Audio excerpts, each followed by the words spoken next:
Hello, welcome to Post Colonial Space. I'm Masood Raja, and today I will continue my conversation on Chapter 2 of Paulo Freire's Pedagogy of the Oppressed, and we'll be covering from page 75 to 77. As I've done before, I will read parts of the text and then we will talk about it. Now, if you are joining me just in this lecture, please do keep in mind that I have a series of lectures already recorded on this book, and you can watch them up there. A teaser will come up. But in the previous part 1 of Chapter 2, we had started talking about the banking concept of education and how Freire sets it up, right? And how one thing that absolutely comes clear in that is that the student within the banking system of education is totally passive and inert. And it's kind of like a vessel into which the teacher, without the consent of the student, without the involvement of the student, tries to deposit his or her knowledge. Now, I also talked about in my previous lecture about the colonial system of education and how it was geared towards producing those kind of passive subjectivities and passive bodies. He is still, in the part that I'll be covering today, discussing the banking system of education, so we will continue reading that until page 77 because he's going to highlight several other characteristics of the banking system of education or the banking model or concept of education. So that's the plan for today. As always, please do keep in mind that I'm open to any questions that you might want to ask of me or of the text. And the best way to do so is to put your questions in the comments. If you're liking this series, please do let me know because your recognition matters a lot to me. So here we go. I will read and then come back to you starting from page 75. Those who use the banking approach, knowingly or unknowingly, for there are innumerable well-intentioned bank clerk teachers who do not realize that they are serving only to dehumanize, fail to perceive that the deposits themselves contain contradictions about reality. But sooner or later, these contradictions may lead formerly passive students to turn against their domestication and the attempt to domesticate reality. They may discover through existential experience that their present way of life is irreconcilable with their vocation to become fully human. They may perceive through their relations with reality that reality is really a process undergoing constant transformation. If men and women are searchers and their ontological vocation is humanization, sooner or later they may perceive the contradiction in which banking education seeks to maintain them, and then engage themselves in the struggle for their liberation. But the humanist, revolutionary educator cannot wait for this possibility to materialize. From the outset, her efforts must coincide with those of the students to engage in critical thinking and the quest for mutual humanization. His efforts must be imbued with a profound trust in people and their creative power to achieve this. They must be partners of the students in their relation with them. The banking concept does not admit to such partnership, and necessarily so. To resolve the teacher-student contradiction, to exchange the role of depositor, prescriber, domesticator for the role of student among students would be to undermine the power of oppression and serve the cause of liberation. So there are quite a few instructive things in the passages that I just read. First of all is that Freire is clearly making a distinction that these practitioners of the banking system can do it both knowingly and unknowingly. Knowingly if they are part of the project of the oppressors, and unknowingly when they have internalized the logic of that kind of education. And there is an instructive term that he uses, bank clerk teachers. And it's crucial to understand that. I mean, just keep in mind there are quite a few connotations here. First of all, let's go by the literal meanings. What does a bank clerk do? A bank clerk takes your money and deposits it, or takes your checks and gives you the money. Beyond that, a bank clerk has no volition, no initiative of his or her own. Similarly, a bank clerk teacher then has gained some knowledge through an oppressive system and sees it his job to pass that knowledge, to transfer that knowledge to the students who are the clients.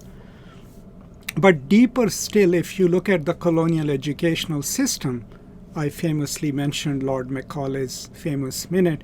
The whole idea of the colonial educational system, which obviously was an oppressive system, was to impart English or French education to the natives of the colonies, but only the kind of education that privileged rote memory, learning the system itself, so that people could be effective clerks within the system. So anytime someone uses the word clerk, what they're basically saying is not demeaning the profession, the clerical profession itself, but what they are saying is that that kind of mentality is only meant for note-taking, right? Or for reproducing knowledge that already exists, or taking dictation. Think of the colonial educational system. If you were a part of it or are a part of it, what do we still teach in institutions like in Pakistan, India, and Bangladesh? We still teach pressy writing. No one knows about pressy writing over here, but what is pressy writing? Here are 3 pages. Please condense it to what could be an executive summary. We teach our students that. What does that teach? Clerkmanship, right? We also used to teach us in the Pakistani school system how to write an application, right? How did we start the application? By saying, most respectfully, I beg to state. Even in that one sentence, what you're being taught is your position as subservient, right? So that's what he means by the bank clerk teachers, right, and the method of teaching. But what he's saying is that even if the material, the didactic material, is being passed down, it in itself contains certain contradictions, right? What could be those contradictions? Maybe you're teaching Rousseau, maybe you're teaching idea of freedom, maybe you're teaching the liberation struggles of the British or whatever, right? So sooner or later, the students will start seeing the contradiction that here is a text, John Stuart Mill is being taught to us, which talks about justice and all, but our own life doesn't have that. We live in an oppressive system. And so they would come to this awareness that there is a dichotomy between what is being taught to them and what is happening in the world, right? And that will bring them to consciousness, right? And they will... Now, implicit in this assertion is also this idea that, remember, the book starts with a claim that it's our vocation, it's part of being human to seek full humanization, right? So no matter the banking system of education notwithstanding, people would eventually see those contradictions over time. But remember, Freire is also a theorist of praxis. What he eventually in another chapter would teach us is that we can't sit and wait for the revolution to come. We have to develop a praxis, and a praxis is always a combination of contemplation about the real world and action to change it. A combination of two things becomes praxis. So that's where the humanistic revolutionary education comes in. The role of a humanist educator then is to stand with the people, stand with the students, right? And then in the process of that solidarity, develop a praxis-driven response to the oppressive system. But the banking system does not do that. So what did I read? Implicit in the banking concept is the assumption of a dichotomy between human beings. It maintains that dichotomy that there is an elite and there are peasants and there are lords. That dichotomy is part of the banking system. Similarly, the teacher-student dichotomy. The teacher knows everything and the student doesn't know anything. Nowhere in the banking system is there a possibility where the teacher can become a co-learner with the students. Now, I've used that term before. How do you become a co-learner with the students? Is by actually having a communication with them, right? By talking to them about their lived experiences, if it's a civics lesson. Asking them how do they live, how do they cope with their life, instead of teaching them this is how you should live, right? That's the difference, that's the dichotomy, right? And that can only happen outside the banking system, right? So because the banking system relies on students learning and memorizing the things that the teacher tells them, it goes against the grain of their natural vocation to seek more, to seek their full humanity, to explore further. So it tries to fix the students in their hierarchical place in the system, which is unsustainable, but it works to some extent, right?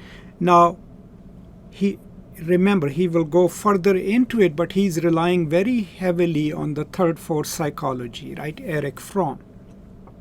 I have a lecture on Erich Fromm's influence on Freire. Please do watch it.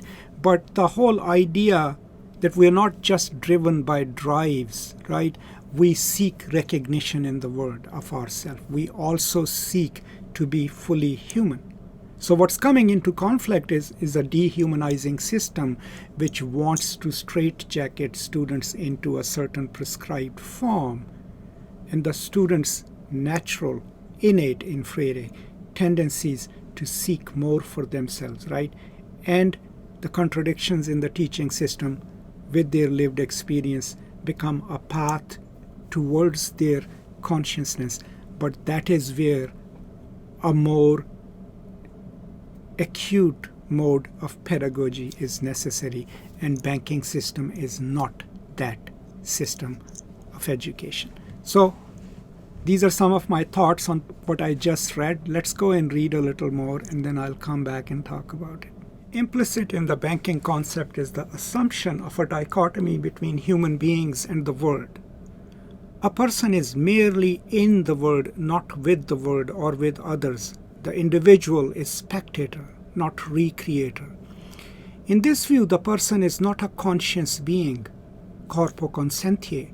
He or she is rather the possessor of a consciousness, an empty mind, passively open to the reception of deposits of reality from the outside world.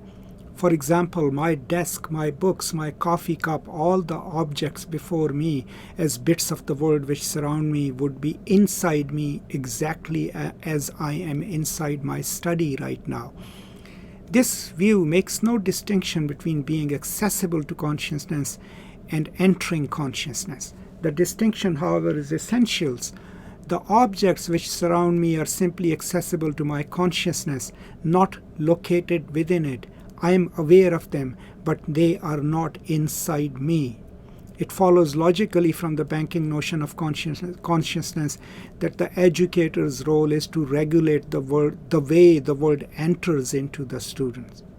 The teacher's task is to organize a process which already occurs spontaneously to fill the students by making deposits of information which he or she considers to constitute true knowledge.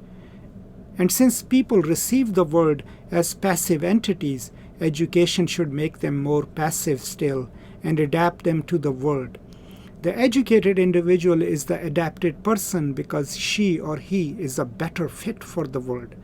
Translated into practice, this concept is well suited to the purposes of the oppressors, whose tranquility rests on how people fit the world the oppressors have created and how little they question it.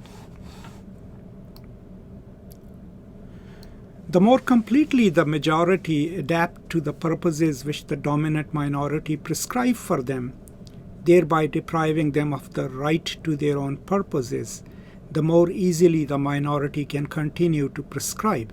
The theory and practice of banking education serve this end quite efficiently. Verbalistic lessons, reading requirements, the methods for evaluating knowledge, the distance between the teacher and the taught, the criteria for promotion, everything is in this ready-to-wear approach serves to obviate thinking. The bank clerk educator does not realize that there is no true security in his hypertrophied role, that one must seek to live with others in solidarity. One cannot impose oneself, nor even merely coexist with one's students. Solidarity requires true communication, and the concept by which such an educator is guided fears and proscribes communication. Yet only through communication can human life hold meaning. The teacher's thinking is authenticated only by the authenticity of the student's thinking. The teacher cannot think for her student, nor can she impose her thought on them. Authentic thinking that is concerned about reality does not take place in ivory tower isolation, but only in communication.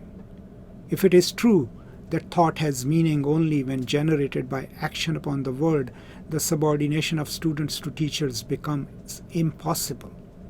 Because banking education begins with a false understanding of men and women as objects, it cannot promote the development of what Fromm calls biophilia, but instead produces its opposite, necrophilia. While life is characterized by growth in a structured, functional manner, the necrophilous person loves all that does not grow, all that is mechanical. The necrophilous person is driven by the desire to transform and this is a quote from the necrophilous person is driven by the desire to transform the organic into the inorganic, to approach life mechanically as if all living persons were things. Memory rather than experience, having rather than being is what counts. The necrophilous person can relate to an object, a flower, or a person only if he possesses it. Hence, a threat to his possession is a threat to himself. If he loses possession, he loses contact with the world. He loves control, and in the act of controlling, he kills life. This was the end of quote. Oppression, overwhelming control, is necrophilic. It is nourished by love of death, not life. The banking concept of education, which serves the interests of oppression, is also necrophilic, based on a mechanistic, static, naturalistic, spatialized view of consciousness. It transforms students into receiving objects. It attempts to control thinking and action, leads women and men to adjust to the world, and inhibits their creative power. Okay, quite a lot is packed in these pages, and so let's go through it. First of all is Freire's take on how the knowledge is communicated. And we can't understand his explanation of it without knowing a bit about phenomenology, especially Husserl, who is mentioned in the footnote. So if you look at the Husserl's idea of intending subjects, the idea is, unlike Descartes, things don't come to us in our consciousness, right? Thought is outward tending, so it seeks its object, right? Now, if we believe into that kind of human consciousness, then we already know that what happens in the world, we intend it, our thought is actively engaged in it. There is no room in that kind of a thinking where we can imagine a passive consciousness into which can be poured some knowledge. The banking system absolutely assumes that the students are not capable of thought, they are empty, so they must be filled, right? And that aspect of it presupposes that the students don't know the world, don't exist in the world must then enter it, and the only way it can enter the student's consciousness is through an act of top-down teaching. That is why what he says in these passages is that the clerkman teacher cannot imagine a world in which he can be coexistent with the student, in which he or she can learn from the student or create the world together with the student. And that suits the dominant group. Now think of it. The dominant group remains in power through hegemony, right? I have a lecture on hegemony that you can watch, but that is by creating an appearance of a people's consent. How do you create that? Only when people themselves are not encouraged to think beyond their life, right? How do you make them uncurious and fix them in their position? When you come up with a system of education that is imbued with the inequalities of the system and that normalizes those inequalities for the people, so that people are required to fit the system in order to succeed it. We still do that in American colleges. By and large, what we teach our students is not how to think critically. What we are teaching them is how to fit into the corporate world, right? How to be successful in it. How many videos have you watched on YouTube? How to do a successful interview, how to succeed at your first job. All of these didactic practices are geared towards creating a subjectivity that is adaptable, that is malleable, and that can live to the expectations of the larger system. Very rarely do we teach our students to think the system anew, to look at its inequalities, right? Its injustices. In the humanities departments, we sometimes claim that we do that, but even in humanities department, if you try to do that kind of ameliorative pedagogy, some of your own colleagues would deride it because they were like, this is not what we are supposed to do. So there is some truth to what he is saying over here, and we can see it in our own lives, right?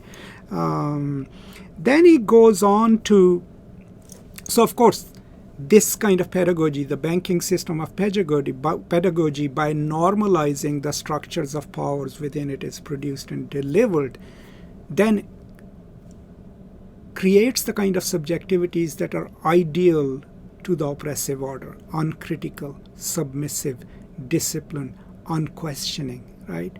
Those are the kind of students they are trying to produce, right? But there's a flaw in their assumptions about human psyche, right? The flaw is that they think human consciousness is empty, not realizing that human consciousness is active and it constantly seeks the outside world, and that we live in the world. The world has an impact on it, but we also know that we can have an impact on it. And that is what he calls true communication. So the education that will be effective would be when the teacher works as a co-learner in solidarity with the student, and when the act of communication between the teacher and student is a true act of communication. A true act of communication has to be equal, in which both parties have to have equal share in the conversation. And that's when he quotes Erich Fromm, right?